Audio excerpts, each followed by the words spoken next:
नमो ओंकारेश्वर देवताय नमः. ओम नमः शिवाय.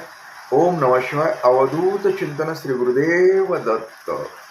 मंडळी, शंका समाधान या कार्यक्रमासाठी मी संगमेश्वरगिरी श्री क्षेत्र ओंकारेश्वर देवस्थान बिरुद्यान जाणेगाव इथून आपलं सर्वांचं हार्दिक स्वागत करतो. मंडळी, आता आज श्रावण महिन्यातला जो उपवास चालू केलेला आहे मी, त्याला आज 13 दिवस झाले. तर ह्या उपवास काळामध्ये अनेकांनी मला प्रश्न केले. तर उपवासाबद्दल, कुणाचं वजन वाढतं वगैरे असे बरेच. तर आपल्याला अजून असा एक प्रश्न आलेला आहे आज, की म्हटलंय की माझं वय 40 आहे. हे ताईचा प्रश्न आहे क्या? तर ते म्हटलंय की मी खूप प्रयत्न केलेत म्हटले वजन कमी करण्यासाठी. वजन आहे तर आहेच, पण माझ्या पोटावर चरबी जास्त म्हणली. पोटावरली चरबी मला कमी करायचं. तुमचा एक व्हिडिओ पाहिला म्हणले मी, पोटावरली चरबी कमी करायचं. त्याच्यामुळे मी तुम्हाला हे मेसेज केलेला आहे. तर त्यासाठी मी काय करू शकते? तर आता ही साहजिक आहे, कारण मी एक ठरवलंयच की या श्रावण महिन्यामध्ये उपास आणि उपासना, म्हणजे शिव उपासना करायची आणि त्याच्याबरोबर उपवास पण करायचा आहे. त्याच्यासाठी मी सतत हा व्हिडिओ ह्या पद्धतीचा टाकत राहायला लागलो. तर ताई, आता फक्त एक थोडं शांत डोकं ठेवून ऐका जरा. हे सगळ्यांसाठी बी आहे आणि तुमच्यासाठी बी सांगतो. महिलांचं 40च्या नंतर वजन वाढू शकतं. बऱ्याचशा वजन वाढू शकतं. पोटावर चरबी वाढते. त्याचे कारण वेगवेगळे असतात, ते त्या महिलाच्या संदर्भातले असतात. आणि लक्षात घ्या, मी काही डॉक्टर वगैरे काही नाही. फक्त मी एक अनुभवी माणूस आहे. कारण माझ्याकडे अनेक वेगवेगळ्या प्रकारचे प्रश्न येतात आणि मी स्वतः काही गोष्टीचा अनुभव घेतो, करतो आणि नंतरच तुम्हाला सांगतो. ही अनुभवातल्या गोष्टी. कुठला अभ्यासाचं वगैरे काय म्हणत असाल तुम्ही, तर अभ्यास वगैरे तसा काही मला काही शास्त्राभिषात काय माहीत नाही. पण मी एक अनुभव घेतलेत, कशानं काय होतं ते. तर तुम्हाला जर ही गोष्ट पटली तर तुम्ही करू शकता. सगळ्यात महत्वाचं म्हणजे वयाची 40 ओलांडली अथवा 40च्या अगोदर वजन सहसा वाढू शकतं बऱ्याचशा महिलांचं. आणि वजन वाढणं, पोटावर चरबी येणं म्हणजे समजायचं आपल्यामध्ये काहीतरी बिघाड झालाय. कशात बिघाड झालाय? शरीरामध्ये. पुरुष असेल अथवा महिला असेल, पोटावर चरबी येणं म्हणजे आपलं आरोग्य बिघडलंय. तुम्हाला जरी इकडं रिपोर्ट तुम्हाला सगळे क्लिअर कट दाखवत असले ना, तरी समजा आपल्यामध्ये काहीतरी घोटाळा झालाय.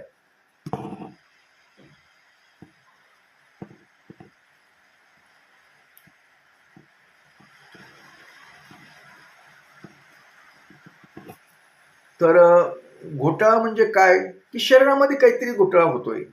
म्हणजे आता तुम्ही सांगितलंय की मी जेवण कमी करते, बरोबर आहे. पण तुम्ही जे काही खाता, थोडं खात असताल, पण जे काही खाता ते शरीर बरोबर त्याचा वापर करून घ्यायले. तुम्ही सकाळपासून संध्याकाळपर्यंत समजा पूर्वी काही समजा 2 पोळ्या खात असताल, आता 1 पोळीवर आला असताल, मान्य मला. पण तुम्ही जे खाताय ना, ते शरीर त्याचा वापर करून घ्यायला, त्याच्या चरबीमध्ये रूपांतर करून टाकायला लागले. आणि सगळ्यात महत्वाचं म्हणजे तुम्ही निष्क्रिय असू शकतात. निष्क्रिय म्हणजे कशात? तुम्ही समजा हालचाल तुमची कमी असेल, कदाचित तुम्ही ऑफिसचं काम करत असताल, घर कामात बी तुम्ही जास्त म्हणजे असं हालचालीची कामं नसतील, घरामध्ये काही समजा नोकरी करणारी कुणी बाई असेल बशाला, त्याच्यामुळं तुम्ही जे आरामदायक जीवन जगताय आणि तुम्ही जे काही खाताय, अर्धी खात असाल, पोळ्या घरी 1 खाता, त्याच्याबद्दल काही नाही म्हणत. पण जे खाताय ते शरीर वापर करून गेले आणि त्याचे चरबीत रूपांतर करायले. कारण आपण खाल्लं काय, जेवण काय जे खातोय ना, ते शरीर वापर करायला जास्त. ज्याचं पोट कमी, महिलांचं अगर पुरुषांचं, जो श्रम करतो, हं? आपल्या शरीरातून समजा काही काम केल्यानंतर घाम निघतो, म्हणजे याचा अर्थ घाम निघणे म्हणजे की आपलं शरीर व्यवस्थित आहे, म्हणजे आपल्यात कुठला आजार नाही. तुम्हाला जरी आता रिपोर्टमध्ये काही समजा क्लिअर कट सगळं दाखवत असेल तर भविष्यात तुम्हाला अनेक आजार जडू शकतात. पोटावर चरबी येणं म्हणजे ही धोकादायक गोष्ट आहे. तुम्हाला बीपी वाढेल, शुगर होऊ शकते. आज नाही उद्या, मी तसं काही तुम्ही शाप दिलो नाही तुम्हाला, पण होऊ शकते. म्हणजे सध्या तुमची सुरुवातच आहे. कधीही लक्षात घ्यायचं, आपल्या पोटावर चरबी वाढायली म्हणजे आपलं आरोग्य बिघडत चाललेलं आहे. काळजी घ्यायची. आता खाण्यावर नियंत्रण झालं खाता, पण बऱ्याच वेळेस तुम्ही कमी खात असाल पण चरबीयुक्त खाता असू शकतात. तेलाचं प्रमाण जास्त असू शकतं, शेंगादाणे चं प्रमाण, अशी जी तेलयुक्त गोड पदार्थ खाऊ शकत असताल तुम्ही. गोड म्हणजे साखर जर खाल्ली तर वजन वाढतं, पोटावर चरबी वाढते, लक्षात घ्या. आणि वाढण्याचं म्हणजे तुमच्यात बिघाड झालाय म्हणून वाढतं. लक्षात घेण्यासारखी गोष्ट म्हणजे काय, ज्यावेळेस तुम्ही जरी कमी जेवण करत असतात पण शरीर त्या अन्नाचा वापर करायला लक्षात घ्यायचं, म्हणजे आपल्या शरीरात काहीतरी बिघाड झालाय. बरेच जण काय करतात असे बरेच जण मला प्रश्न येतात अशा सुद्धा, किंवा आम्ही तर कमी खातो, उपास धरतो, काही करतो, तरी आमचं वजन आणि पोटावरील चरबी काही कमी होत नाही. पोटावर चरबी कमी होत नाही म्हणजे तुमच्या शरीरात बिघाड झालाय, लक्षातच घ्यायचं ते.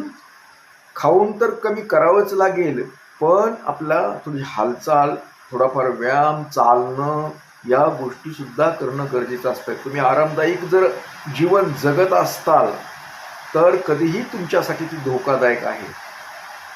भविष्यात तुम्हाला अनेक आजार होऊ शकतात. मग आता पोटावरली चरबी आपल्याला कमी करायची काय, तर तुम्ही ऐकलंच आहे माझं की उपवास सगळ्यात उत्तम. तुमच्यासारख्या मला थोडं कमी खाऊन बी तुम्हाला जर चरबी वाढतच राहायला लागली तर एकच की चांगला उपवास करायचा. आता तुम्ही याच्यात लिहिलंय की मी उपवास पण करते. उपवास करतात पण उपवासा दिवशी काहीतरी खातात ना, आणि सगळं जाडजूडच तळलेलं वगैरे, त्या उपवासाला अर्थ नसतं. त्याऐवजी फळं वगैरे खा. कुठला साबुदाणा असेल अथवा तुम्ही बटाटा वगैरे जर वापरत असाल साबुदाणा खिचडीत अथवा इतर त्याच्या काही, तर तेही तुम्हाला वजन वाढायला सपोर्ट करतं. अथवा तुम्ही केळी खात असाल कधीमध्ये तर ती केळी सुद्धा तुमचं वजन वाढवू शकते. उपवास करायचा आहे ना तर एकदम क्लिअर कट उपवास करायचा, मग तुमचं वजन थोडं आटोक्यात राहील, वाढणार नाही, पोट सुटणार नाही. आणि नियमितपणे उपवास करीत राहायचं. तुम्हाला होतच नाही ना कमी, पोट कमी होईनाच गेले ना, सगळ्यात महत्त्वाचे 1-2-3 उपवास चांगले करायचे. समजा आठवड्यातले 2 तरी असावेत, 4 दिवसाला उपवास आला पाहिजे. आणि पुन्हा उपवास संपल्यानंतर खटाखट खातात तुम्ही, ते नाही खायचं. बरेच जण काय करतात, दिवसभर उपाशी राहतात आणि संध्याकाळी हान रेटून हाणतात. मग ते काय होतं, सकाळचं सगळं रेकामा झालेला कोटा गच्च भरून टाकतात. मग हाय तशी लेवल जायसाच तशी. तसं नाही. आता समजा आपले सकाळपासून राहण्यात मग थोडंसं काहीतरी आपलं शरीर चालण्यापुरतं आपलं खाल्लं, म्हणजे सकाळपर्यंत पुरावा त्याची योजना ऊर्जा. आणि तसं तर तुम्हाला खाण्याची गरज नाही. ज्याच्या पोटावर चरबी आहे ना, चरबी जाळण्यासाठी तुम्ही उपाशीच राहावं लागतं. पोटावरील चरबी तुम्हाला जाळायची ना, म्हणजे त्याची ऊर्जात रूपांतर करायचं आहे तर कसलंच खायचं नाही. मग तुम्हाला भूक लागते म्हणता, बरोबर आहे. भूक लागली नंतर 1-2 ग्लास पाणी प्यायचं. आणि काकडी एक सगळ्यात उत्तम ही आहे. काकडी खायचं, जेवणापूर्वी काकडी वगैरे खा. काकडीने सुद्धा बऱ्यापैकी समजा पोट भरल्यावर वाटतं आणि जेवण कमी जातं अजून. पण उपवास काळात तसं फळं वगैरे बी जास्त टाळाच तुम्ही शक्य तेवढं. आणि जर अतिच जर झालं तर थोडंसं खा, म्हणजे काय फळं वगैरे, हे उपवासाचे पदार्थ खाऊ नका. उपवास धरून उपयोग होत नाही. ते बरेच खातात ना तळलेलं वगैरे, त्याच्यामुळे सुद्धा हे चरबी काही कमी होत नाही. एकूण एकच पाळतात. उपवास कडक धरा आणि असं नियमितपणे केलं आणि काहीतरी बिघाड झालाय, म्हणजे शरीरामध्ये बिघाड झालाय अथवा सुरुवात झाली, म्हणून आपल्यासाठी कधी लक्षात द्या, महिला असो पुरुष असो, पोटावर चरबी असणं म्हणजे घातकच आहे. पोट कसं सरळ राहिलं पाहिजे. असं फुगलं की मग काहीतरी चालू झालं ते. आपण बऱ्याच वेळेस कमी खातो वगैरे असं बोलतो, पण जे काही खातो ना त्याचं लगेच रूपांतर चरबीत होत आहे ना. मग हे बिघाड झाल्याची लक्षणं आहेत, लक्षात घ्यायचं. विनाकारण होत नाही. अनेक जण 3-3, 4-4 टाइम जेवतात, पण त्यांचं पोटच वर येत नाही. कारण शरीर जेवढी गरज आहे तेवढाच वापर करतं, बाकीचं सोडून देतं ते. जेवढे शरीराला ऊर्जेची गरज आहे तेवढा त्याला अन्नाचा वापर केला जातो. आणि ज्याचं पोट सुटायला चालू झालं तर आलेलं मटेरियल जसंच तसं शरीरामध्ये काही ना काही वापरायला पाठवतो. ही सोपी गोष्ट आहे. त्याच्यासाठी काळजी घ्या. आपलं पोट सुटायला लागलं की आपल्यामध्ये बिघाड व्हायला चालू झालेला आहे अथवा झालेला आहे, म्हणून वेळीच कंट्रोल करा. आणि सगळ्यात महत्वाचं म्हणजे उपवासाचं महत्व सांगायचं म्हणजे काय, की उपवास धरावं तुम्ही, खरंच धरा. उपवास चांगला कडक धरा. 1-2 दिवसाचे चांगले उपवास करत जा. आता या श्रावणमध्ये तर मी सांगायला लागलो उपवास करा. मी आता जवळजवळ महिन्यापासून असलं चालू केलेलं की हे आरोग्य आपलं बिघडतंय ना, केवळ आपण काहीही खात राहतो ना, सारखंच खात राहतं काही ना काही, त्याच्यामुळं हे काय होतं, खाल्ल्यानं म्हणजे काय खावं काय नाही ते काही समजत नाही. जसं म्हणतात ना, अन्न तारतं आणि मारतं. अन्न प्रमाणामध्ये जर खाल्लं, अन्न योग्य प्रमाणामध्ये जर खाल्लं तर त्याचा शरीराला उपयोग होतो. आणि प्रमाणाच्या बाहेर खाल्लं तर ते विष आहे, ते एक प्रकारचं आपल्या शरीरामध्ये व्याधी निर्माण करतो. त्यासाठी प्रमाणात अन्न खाणे आहे आपल्या बापाच्या घरचं, म्हणून किती बी खा, काही नाही, त्याच्यात उपयोग नाही. जिभेला जरा थोडं कुलूप लावा, कुलूप लॉक. म्हणजे कशावर मन जाऊ नका, काही दिसलं की लगेच इच्छा होणे, काही होत नाही. प्रमाणात खा आणि थोडं हालचाल वगैरे पोटाची व्हायला असं कामं करा, श्रम करा, थोडासा घाम येऊ द्या. मग काही पोटावर येत नाही, काय नाही, काही नाही. सगळं होता येईल तेवढं पोट कमी करण्याचा प्रयत्न करा. पोट सरळ दिसलं पाहिजे. तुमच्या पोटावर चरबी, इतर ठिकाणी पण चरबी वाढलेली असते, लक्षात घ्या. सगळ्या याच्यावर हातावर चरबी वाढते, पायावर चरबी वाढते, मग तुम्हाला चालायला त्रास होतो, जडपय होते, संध्याकाळी ठस ठस ठस ठस ही करतात पिंढऱ्या, गुडघे दुखतात. ते का सुखाचं आहे काय? आपण सगळं कमीवतोय शरीर खाऊन पिऊन, पण ते सुखाचं नाही, समाधानच नाही, दुखतं हो आपलं. त्याच्यासाठी प्रमाणात खा. आता आपलं 40 वय गाठलेलं आहे आणि आता इथून पुढे आपल्याला खाण्यावर नियंत्रण ठेवलं पाहिजे. अशा रीतीनं काही वाढत नाही, काही नाही, तर बरं राहतं. थोडंसं जाणवलं तर लगेच उपवास धरायचा, त्याला वार फिर विचारच करायचा नाही.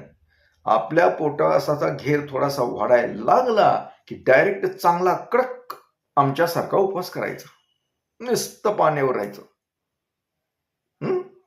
बघायचं, लगेच लेवलवर आणायचं, सोडून द्यायचं. जर बरं वाटेल पुन्हा चालू केलं आपलं, पण लगेच आता खायचं नाही. ती डबल तेच सांगतो मी. उपाशी राहायचं पुन्हा भरपूर खायचं, मग ती एकूण एकच पडतं, ती काही उपयोग होत नाही. जर तुम्हाला काही उपयोग करायचा असेल तर उपवास धरला तर थोडं थोडंच खाण्यानं हे करा, सोडा, जास्त खाऊ नका. आणि मला वाटतं की माझ्या अनुभवानुसार मी तुम्हाला ही माहिती दिलेली आहे. तर आता पुढे काही अजून दुसरा कुणाचा प्रश्न असेल ती बघणारच आहे, पण